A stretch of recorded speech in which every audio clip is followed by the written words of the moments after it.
Let me ask you this, right? As a Houston rap artist here, right? Is it just part of the culture, or is it something that you learned by yourself? Because I do see a lot of Houston rap artists who have a little bit more. They're a little bit more business inclined. Mm-hmm. You have your own merch. You also had a storefront. You also do comedy. You know the way that you include your artistry into business. Is it something that you learned within the rap scene, or something that was always in you?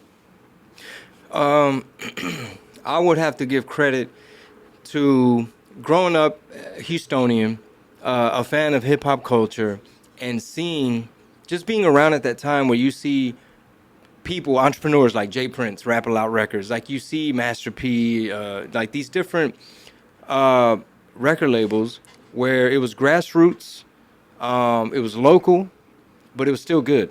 You know what I mean? So that was like a blueprint that I definitely saw and tried to emulate. So by the time I went to college for marketing, by then I was like having to apply whatever they were trying to teach me and apply it to like real life examples. Like, okay, what is, wait, vertical integration? Oh, that's like if I own the record store and the record label and, you know what I mean? So I would have to apply it into like MTV terms. That's funny that you brought that up, right? You said Master P. Yeah. I've always thought of you as the Master P for the Mexicanos, because like, you know, Master P was into everything. Yeah. And I remember you used to have like these, used to sell tamales at the flea market. Used to sell, you know, used to have like you've been into every single aspect of it. But what you just said right now is you know, it kind of it's kind of the same with me, right? And I think that's what his question was. I've been in sales forever, right? And when I went to college to try to get to try to get some more training or try to better get a better grip of my sales career, I started learning the name of things that I was already doing, already implementing. That's all they taught you. Is that what you? Is that Based what you, yeah. in a way. Yeah. I wasn't doing a lot of stuff at the time in college. Besides like college radio, slanging mixtapes at the Pulga, and trying to figure out like what I was gonna do with my life. That's about it. Like something that he brought up is like always learning from what's around you and what's local. You can't try to get or learn something from another state or another people that not around in your same environment. So pretty much we move that to real estate. You know, try to learn your real estate in your area and not try to learn it from somebody else. So that's a good. That's a good. Oh, that way makes to do it. sense.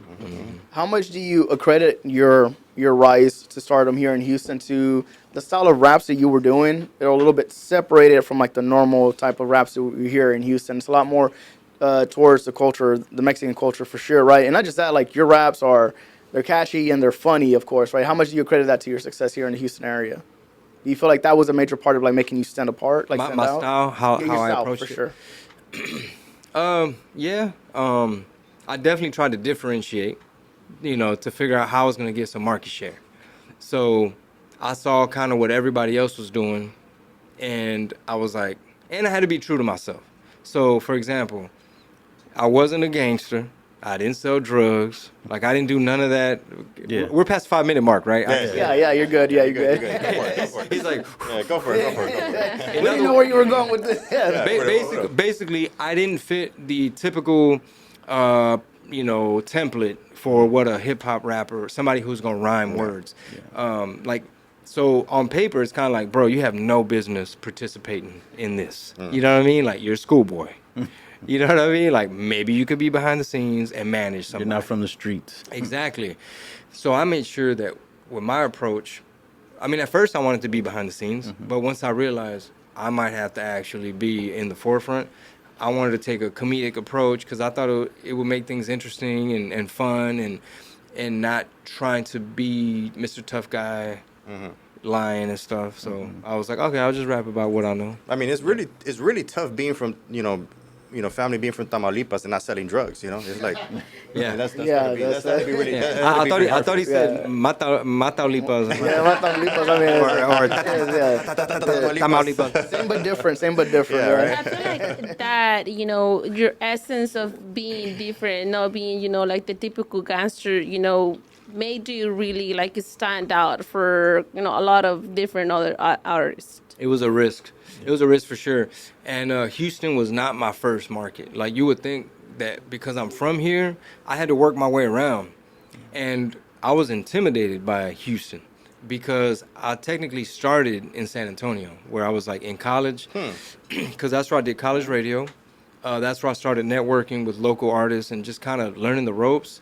I started to kind of navigate, like, all right, I'm just a broke college student. You know what I mean? Like, what is this like? You're telling me I'm gonna throw on a cowboy hat and I'm gonna go get some boots from Goodwill and a thing from Walmart and piece it together, and go on stage, and I might get laughed at or booed.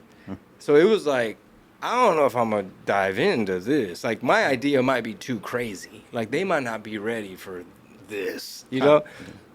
And I put the foil, you know what I'm saying? Just to make it. Everybody did. I think everybody put the full in. You know. I think everybody did that Yeah. before when they were kids, man, just to see. For sure, for sure. So I didn't know that. So are you saying that I like didn't know that either. kind of your idea whenever it came to hip hop music was more of a business plan, not necessarily because it's what you wanted to do or something that you've always been good at necessarily. You looked at it more as a business plan. Well, yeah, both. Yes and Okay. no. So number one, I was expected to do something with my life because I had already gone to prep school for high school. I had already went to college. So on paper, bro, you got all this school debt. Like, you got this expensive education. And you're telling us right now that you're not really applying for job. You're not really applying yourself. You over here at the club trying to get your name out. You know what I mean? Running around with Frank trying to shoot a video. So there was that aspect in terms of like, I got to make this work, like the business plan. But also, since I was a kid, I would nerd out over like, hip hop and just MTV News is on, oh, Eminem suing, da, da, da, or whatever. And I'd read whatever CD, album, whoever, Tupac, whatever. I'd read all the legal jargon, like, okay, these are the writers. It's their first initial, their last name. They sampled this.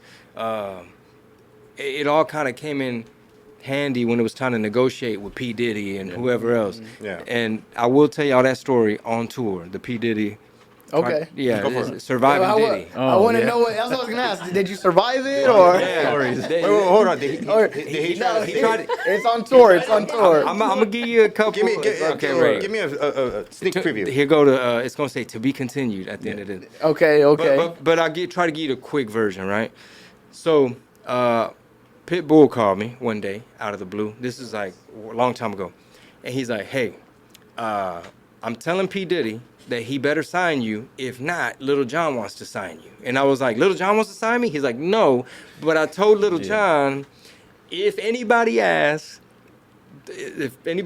say yes, you want to sign Chingo, because I told P Diddy that if he don't sign Chingo, you want to sign him. So Little John was like, okay. He went along with it. And it's all true. I'll try to give you the sped up version. So at one point, P Diddy came to Houston, did the white party. Everybody had to wear white. I had a white cowboy hat. I looked like a little glass of horchata. And so he was trying to like sign me.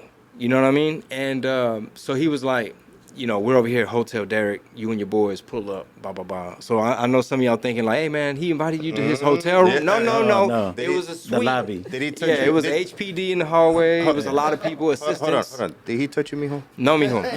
Okay. He's trying to have Yeah. on the next Surviving Diddy, Yeah. Surviving Diddy. with a big snot bubble. El moco.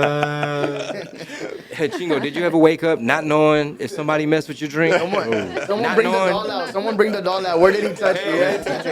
I was like this at the party the whole time. In the corner. But long story short, I knew I was negotiating with somebody who obviously had an edge in negotiation, right? So some of the things I was, requesting in my contract, it was unheard of for somebody who was like a new artist, unsigned or whatever, to be like, hey, I want to participate in the intellectual property. You know what I mean? What's up with the masters? Yeah. At the time, I don't even think he owned his masters. I think the parent company to his label, his was like a boutique label under Clive Davis's label, whatever. But that was a very interesting chapter where it was like, yo, I look up to this dude, and he's actually like trying to talk business. And So you were asking for your masters before anybody knew who masters were. I think like the Masters kind of came into the diaspora whenever Nipsey Hussle started talking about him, right? Oh, yeah. So you were asking about that like way before. So I think that kind of leads more towards like you're business minded whenever it comes to anything that you've been doing in general. And I gotta give credit because I had a lot of mentors that like gave me the cheat sheet. You know what I mean? That like had to break it down because I was cramming for this test. Like, you know, you can go to the bookstore and get a big old music business book like Yeah. this and read contracts all day, I guess. But there was one gentleman in particular, Charlie Braxton. He was explaining to me like consulting and saying, "All right, Chingo, the deal that I ended up signing was with Asylum Records, which was under Warner Brothers. But one of the last things I asked them to take out after they gave me my masters and everything else, one of the things that I had them take out was the courtesy clause, which was if we ever got into a money dispute, right?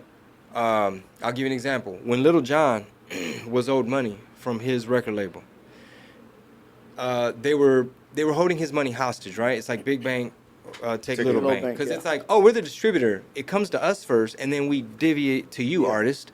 So he was waiting on his part, and there was that negotiation struggle, and Little John said, "Oh, well, I'm a star myself. I produce records. While you try to smoke me out and give me the slow walk, I'm gonna go produce hits for all these people, and I'm gonna be all right until I get the money to sue your ass." Or something like that, right? Excuse my language. So he tried to do that, but when those records were about to get released, they needed approval from his label. So the courtesy clause would say, Little John appears courtesy of TVT Records. Because he had a courtesy clause in his contract, they were able to hold him hostage and say, we're not going to approve any of this stuff. Oh, shit. So just hang tight while we figure out how we're going to pay you. Yeah. So as a somebody, let's say somebody wants to get into the music industry here, local Houston artist, right? We do see a lot of, for some reason, a lot of Houston artists don't necessarily make it into the pop culture side of things, right? Here in Houston, if you're a popular artist, like we know some artists here who make a lot of money, right? Just by being a famous Houston artist. Why do you think if somebody who's thinking about getting into the rap game and wants to blow up like a Drake or something like that, why do you think the Houston culture doesn't necessarily blow up that much? Well, there's a lot of variables, right? There's a ton of variables in terms of like, well, why not this artist? And why not this artist? We don't know all what's going on with all their situations, right? But for the most part, I think the Houston music scene, especially on the rap side, we've definitely been our own little ecosystem and in our own little bubble, which was good because it was very like self-sustainable. Like you can tour this entire state because it was all this one culture. Like we're the state where you could buy a pickup that says Texas Edition. Yeah. You know what I mean? McDonald's used to have Texas Homestyle Burger, and it don't matter where I was, I'd ask for the Texas Homestyle Burger. How was it for you personally to get into like the Houston, market as an artist? Did, Well, did you get any discrimination or any pushback from because rap predominant or not just rap but just the industry here is it's a lot of black people. Did anybody say like, hey, you don't belong here, hey, I don't want you, hey, I don't like this, I don't like that? I mean, I think the only time I've really been discriminated against is over political views. Yeah. But with that aside, nah. No, people show a lot of love, man. I think there's actually a lot of unity and a lot of ¿cómo te digo? Collaboration. Everybody works in kind of in unison. Yeah. If you're here from Houston, they Because collaborate together. what it is like, it's almost like real recognized real type of thing. So it's like a self-regulating meritocracy type of thing. So let's just say in the comedy scene, right? If somebody's janky or they have a reputation of like being lazy, trying to cut corners, they're not really funny. They're not working on their stuff. They're just Stealing trying jokes. to see who they Yeah. can schmooze. They think it's one of those like, oh, it's who you know, pimping or whatever. Those kind of people, no los toman en serio, and you know what I mean? So they just kind of fall to the wayside and they sit back and wonder like, man, nobody showing me no love.